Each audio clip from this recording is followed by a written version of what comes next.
மங்களாம் ரங்கேஷாய மங்களம். ரங்கநாத பிரபால்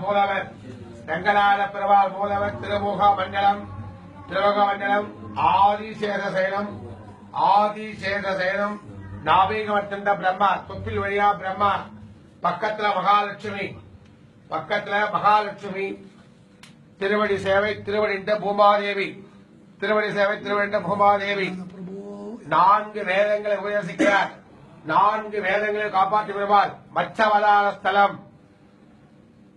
வர்காசுரன் என்ற அரக்கன் கடல்ல ஒளிச்சு வச்சுறார். நான்கு வேதங்கள் தர்மத்துல அனுதி பண்ணி கடல்ல எப்படி ஒளிச்சு வச்சுறார் அந்த சூரன் பரவாசுரன்.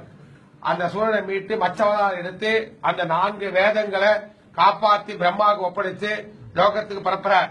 அதனால மச்சவதாரஸ்தலம் வர காரணம். மகாலட்சுமி தாயார் பிரம்மாவுக்கு நான்கு வேதங்களை உபதேசிக்க பெருமாள், சந்திரனுக்கு சாப விமோசனம் செய்த பெருமாள், சந்திரனுக்கு சாப விமோசனம் செய்த பெருமாள், உற்சவர் ஸ்ரீதேவி பூமாதேவி திருவடி சேவை, சந்திரனுக்கு சாப விமோசனம் செய்த பெருமாள், சந்திரபுஷ்கரி தீர்த்தம் தடாகம் கருடாழ்வார் ஒரு புஜத்தை பெருமாவளி ஒரு புஜத்தை தன்னுடைய புஜத்தில் காத்து தாங்கி பிடிச்சிட்டு இருக்கார் கருடாழ்வார்.